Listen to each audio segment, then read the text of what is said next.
Hello everybody, it's Melodite63. So I have a new video for you today, and this one's a little intense, I'm not gonna lie. So there's gonna be some sound effects throughout the video. If those aren't for you, maybe click away. So first of all, I got the video idea from Mr. Ballin. He did this story a few months ago, maybe over a year ago now, I'm not too sure. So I just wanted to kind of clarify that this story was actually featured on the TV show Paranormal Witness. So no, I'm not stealing this from Mr. Ballin. Other YouTubers have done this long before Mr. Ballin. Mr. Ballin just made it popular.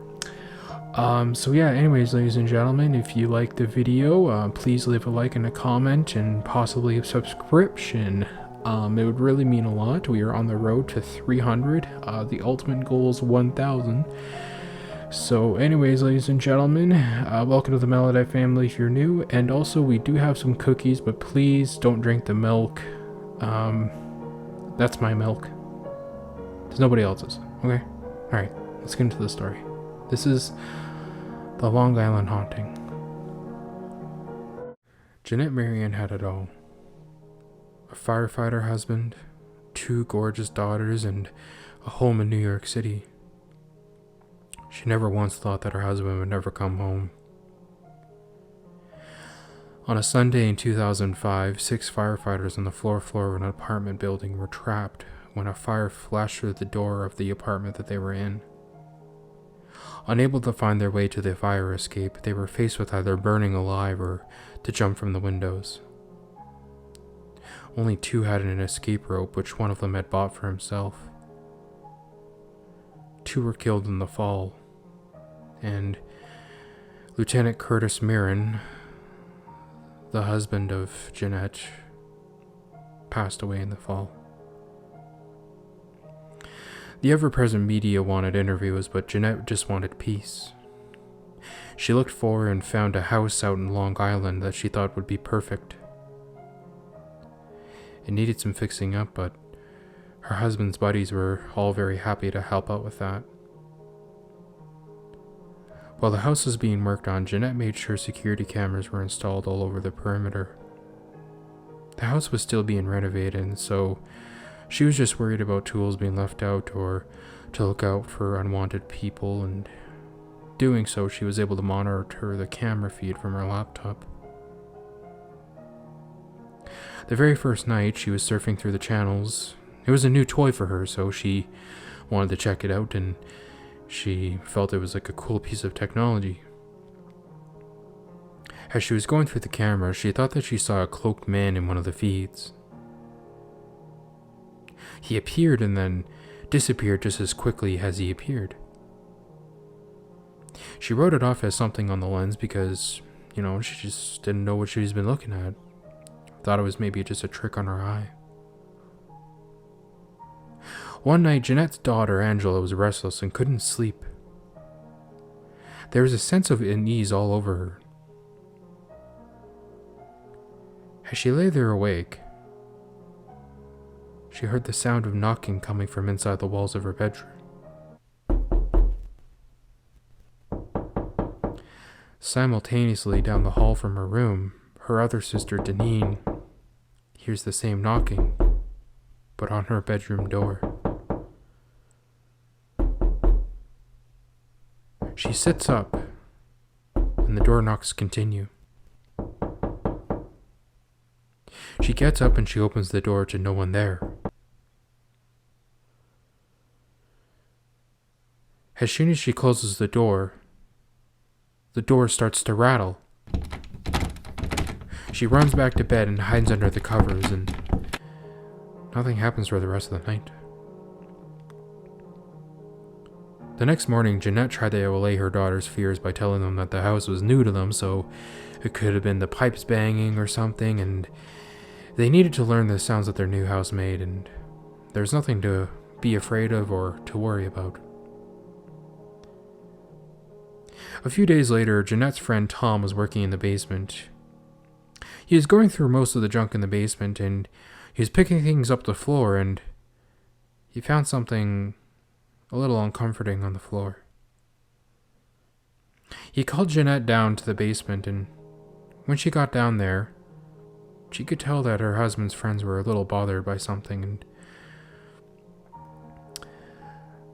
Tom then broke the silence and said, "Look, we were sorting out some things, and we found this." He gestures towards the ground. Jeanette basically said to get rid of it, and what she was referring to was a satanic pentagram that they found on the ground. She said, "I don't want the girls to even see this, so just get rid of it, please, okay?" At about the same time, Angela and Deneen were wandering out around the forest outside of their home and found other stars and symbols out in the backyard. They would be carved into the trees, driven into the ground and the snow. The kids thought that all the symbols were cool, and they even found odd bones out in the yard, most of them being animal. One day, while Angela knew she was supposed to be alone in the house, she was cleaning the kitchen. She couldn't quite shake the feeling something was watching her. She kept checking behind her, but saw nothing. In an instant, the kitchen was turned as though someone had ransacked it. Angela ran screaming when Jeanette saw her daughter cowering in her bedroom. She knew Angela couldn't have done it.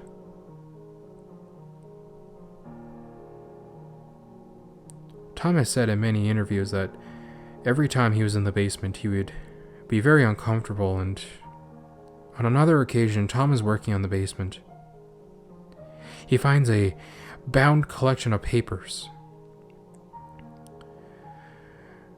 He shows them to Jeanette, and she reads through them.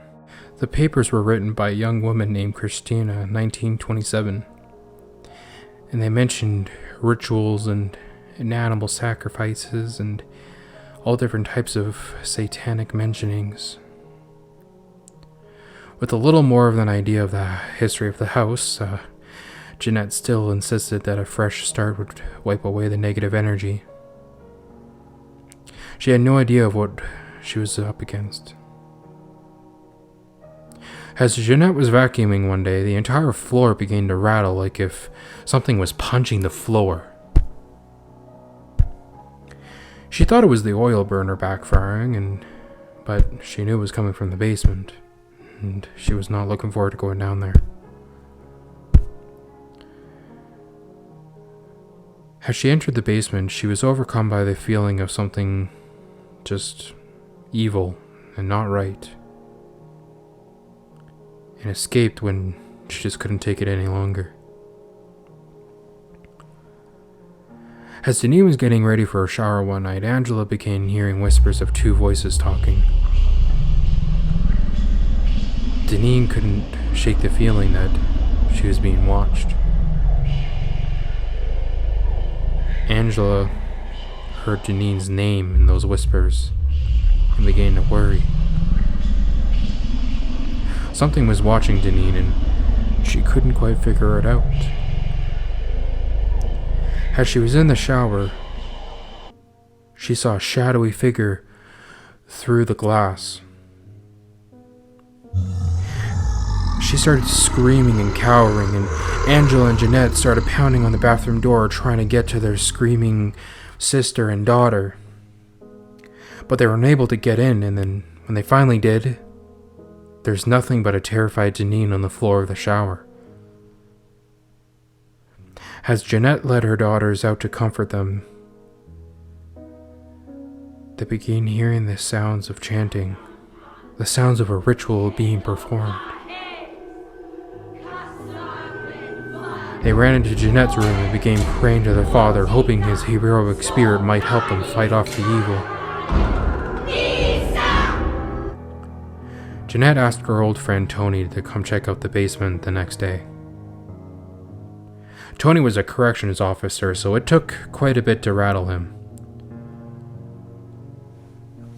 Tony entered the basement and had the same feelings. He just couldn't shake the feeling he had to get out of there, and as he investigated, a door started to rattle. He approached it slowly as it started to rattle more vigorously. He opened the door and found nothing behind it.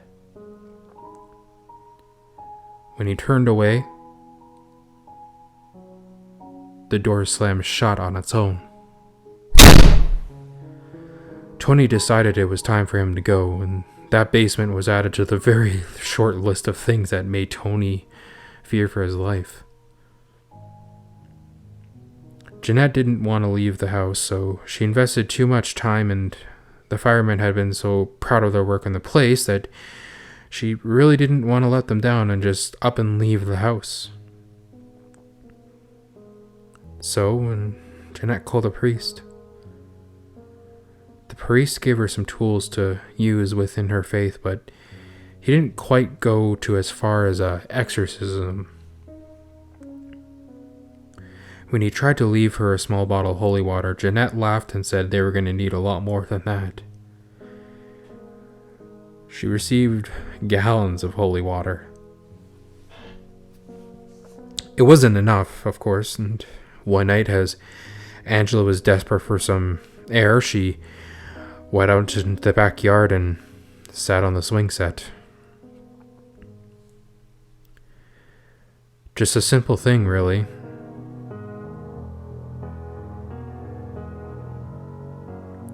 Jeanette decided to open up the camera feed to check on her daughter. And then, as she opened the channel with the camera that was facing towards her daughter, Jeanette saw a group of cloaked spirits appear on the security camera, and they were surrounding Angela. One appeared behind Angela, and then pushed a terrified Angela off the swing, breaking her foot in the process. Still, Jeanette just couldn't leave. Mistakenly thinking that because that most of the activity happened at night, it was safer to leave her kids at home alone during the day. Jeanette left Angela in her room, nursing her broken foot while she went to the grocery store. Angela sat there alone. A feeling of uneasiness began to set in. The closet doors began to shake, and then watched as a black figure slowly stepped out of her mirror. The room began to fill with the smell of rotting flesh. She was completely petrified, but with her broken foot, she couldn't run, and she did the only thing that she could think of, and she dragged herself off her bed and crawled under her bed and called her mother. Her mother was just finishing up in the grocery store as she got the call from her panicked daughter. She hopped in her car and left the groceries as where they were standing in the grocery store, and she started saying, "Pray, you need to start praying." As she was on the phone, this figure started walking towards her, and then gets on top of the bed. Then suddenly, the figure shows itself to Angela, showing its horribly disfigured face. Jeanette scrambled home, only to find a terrified Angela, weak and crying under the bed. That was Jeanette's last straw. She took Angela and Janine to her mother's house and returned to battle this demon. She called Liz Milano, a paranormal investigator. Liz wanted to help, and she wanted to do a cleansing and a blessing in the house, and called Dawn Jolie, a local psychic medium, to assist Dawn. Dawn explained to Jeanette that there had been cults that had conjured demons and evil spirits in the area, and apparently had been working in that basement. The demolition in the basement created an opening, and those spirits were coming back across. With a bucket of smoldering sage across and their own spirits, Dawn, Liz, and Jeanette began the process of blessing and cleansing the house. The blessing and the cleansing worked, and believe it or not, the Miriam family still lives in this house on Long Island to this day. Hello everybody, so I just wanted to say thank you for 200 subscribers. It's a pleasure to have you here. And once again, please like, comment, subscribe, share the video with your buddies. Also, as I was doing the video, I was looking in the cabinet and we are out of cookies. So, someone owes us cookies. I don't know who, but you do. Okay? And I swear to God, if I find almonds or pecans, I'ma cut you. Alright, anyway guys, I'll see you guys in another video. Thank you again for 200 subscribers, and welcome to the Belladie family if you guys are new here. I hope you guys enjoyed the video today, and full credit to Mr. Ball, and thank you for the inspiration, man. It really means a lot, man, so thanks. Bye.